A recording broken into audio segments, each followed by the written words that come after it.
Hey, welcome back to Dad Life Chess. This is Joel. Today we're going to go over one of my recent Blitz games. I actually played it this evening.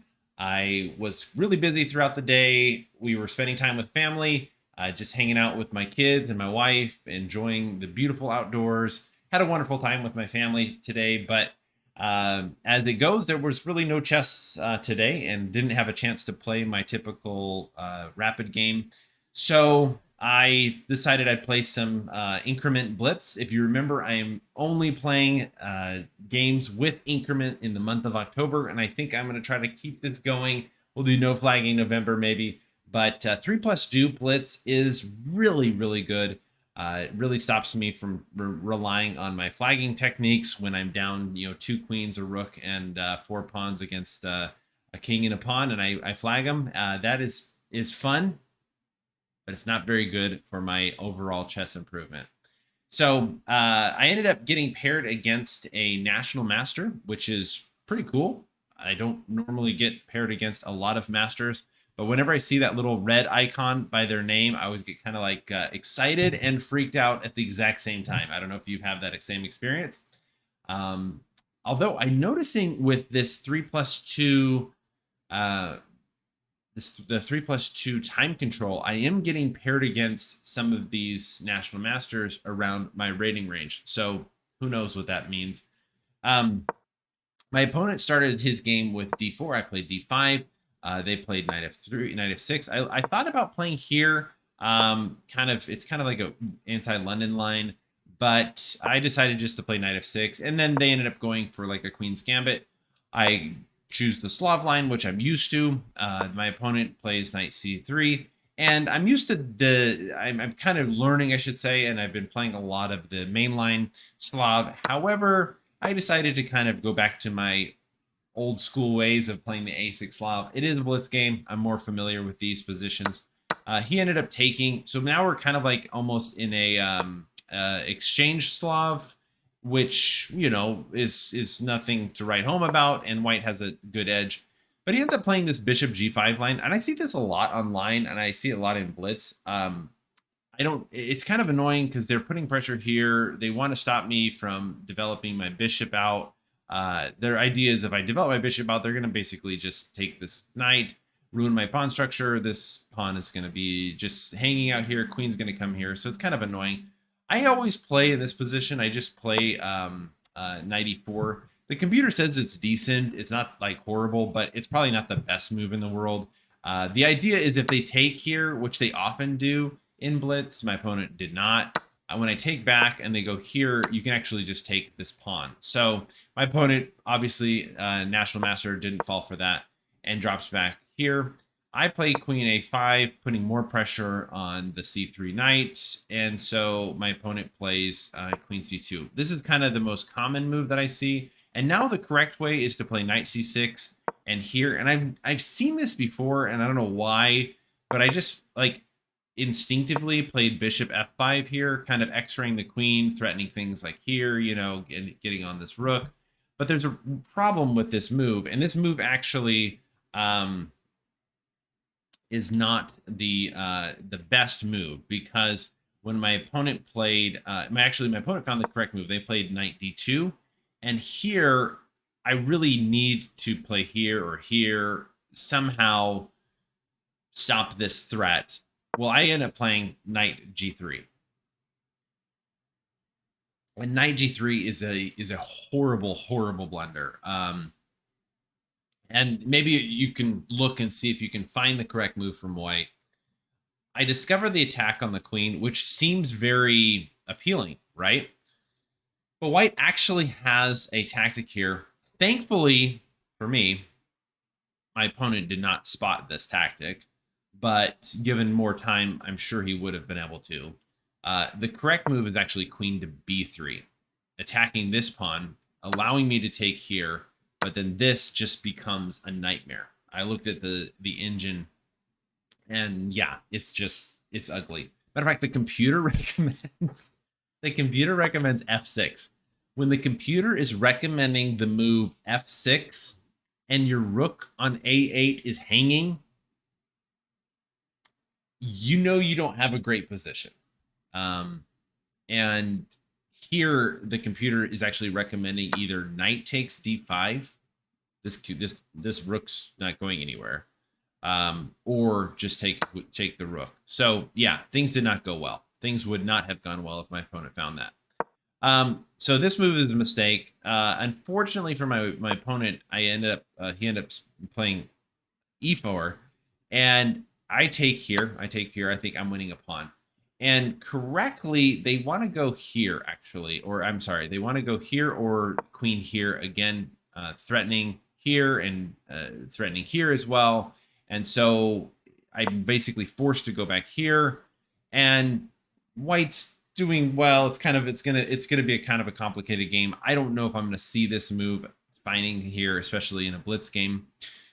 Well, my opponent ends up taking with his knight d takes e4. His knight takes my knight, and I take back here. Now I'm threatening the queen, and the queen is, of course, cannot capture. The knight cannot capture my bishop because he's pinned. And so my opponent plays queen d2, breaking the pin and threatening to take. So if I do something like this, my opponent can simply, I believe, can just take here. And if I take, I'm protecting this now. But if I played a move like, let's just say I played a move like e6, which is a complete blender, they can take, I would take back and go here. Okay, so knight c6 actually would not be the worst move in the world. Instead, I just played bishop g6. I thought, okay, here I'm up a pawn. I might have a chance. But I am playing against a national master, and most of my games against national masters, no matter how well I play in the opening, it seems like they find ways to punish me in the middle game.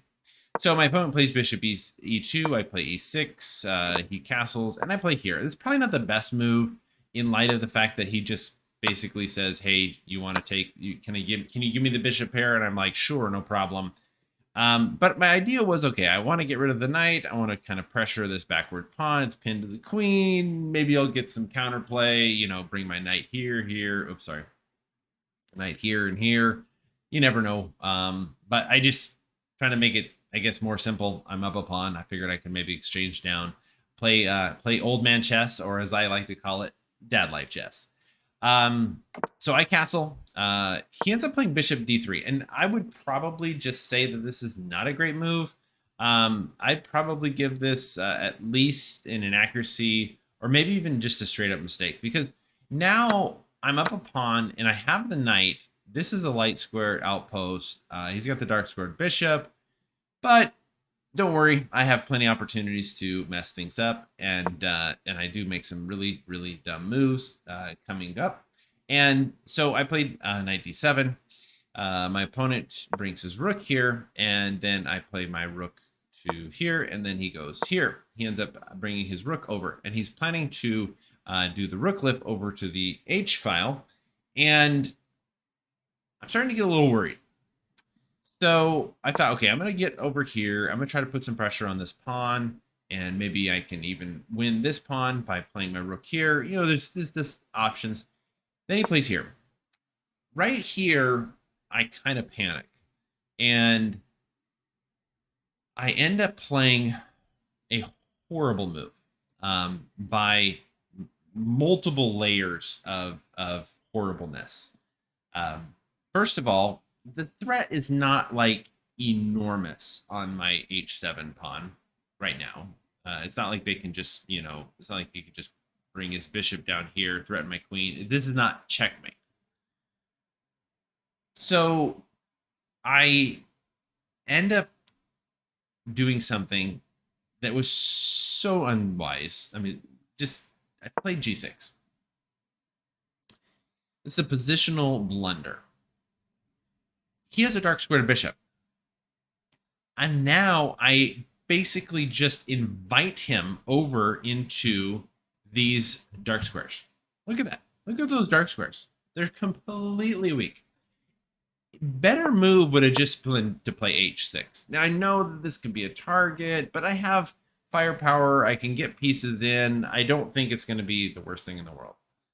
I play g6. He plays bishop g5. I was expecting him to get his bishop here, you know, basically try to get into my dark squares. So I gotta, I'm sorry, I gotta play kind of aggressively. I'm trying to get this pawn. Expecting here, but then I have this. So he ends up backing up to protect this pawn. Now, I think he's reacting to my play, and so I end up going here. I was thinking that he'd play something like this, but this kind of disrupts the coordination of his pieces, and now I can just play here and attack this. So instead, he plays queen e3, and then right now I'm attacking the bishop, attacking the pawn, and he drops his bishop back. Well, I'm starting to freak out because this is coming. So I think for a little bit, and I choose h5. Ironically, the computer likes h5, but he plays g4, which I was 100% expecting. And I didn't decide to take, which is correct move, which seems crazy because I'm opening up for here, because I didn't calculate. My thought was if I take here, he's just going to go here, and then this is going to be really hard to stop. Can you see what's going on here? My pawn is now attacking the rook. I didn't even look at that. I didn't even calculate long enough. It was just instinctively I said taking here is got to be bad. Okay. Now, queen b6 is also not bad. Well, here actually ends up being a blunder. My opponent takes, I take here, and this is just now all the advantage that I have is completely wiped away, and the computer is just giving zeros. Okay. And I'm thinking to myself, oh boy. So he goes queen g5. The obvious threat is to take here. So I play here. And right here, my opponent plays rook takes h5. And I was shocked. I thought either they have a perpetual or I am missing something, because I take this back and I'm counting. There's a rook over here that is completely offsides. A bishop that is really going to be hard to develop and use to attack my king. I don't think there's much here. So my opponent plays f4. I was expecting to take here. But at this point, I thought, okay, well, I'm just going to bring my queen down here and try to stop my opponent from attacking me. Now I'm going to get my pieces in. I think this is looking pretty good. He goes here. I play here. I'm like, okay, I'm just going to ride these light squares, you know, get out of trouble here. He takes here, which probably, again, was a bad move. I was expecting something like, I was actually in the game. I was thinking he's got to get his piece here somehow. But maybe there's a way. It's hard. Maybe here or something like that. I don't know. This position is not great, because even something like this coming over here, I can now take, give up some material, and I don't think, still up 2 pawns. If they take here, I got this. Anytime I can get my queen to f6, I'm going to be happy. But my opponent, once my opponent took here in this position, instead of getting his rook activated, he ends up playing here. Once I got my queen here, I was feeling really, really good. And so my opponent decided to play queen f3. They probably should just give, I don't know what they should do. I'm thinking that instead of that, I'm thinking I would have gotten somehow got this piece activated somehow, but then I'm going to take here. I'm going to take here. There's so many different options.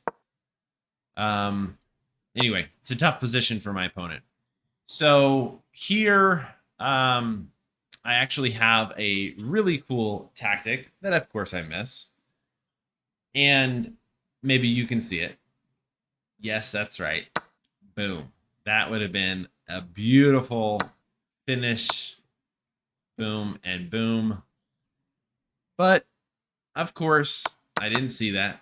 So instead, I ended up playing king to d7. I'm trying to get my rook over here.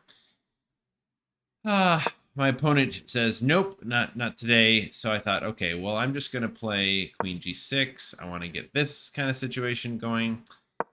They play here. I said, I will gladly take. They played here, and I play here. I thought this was kind of a fun move.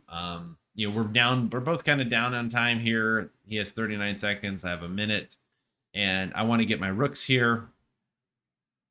I'm sorry. I played queen e5, e4 check first. Queen e4 check first, then here, and then here. That was the idea. I was forcing this. I was trying to remember the move order there. So my opponent plays king h1.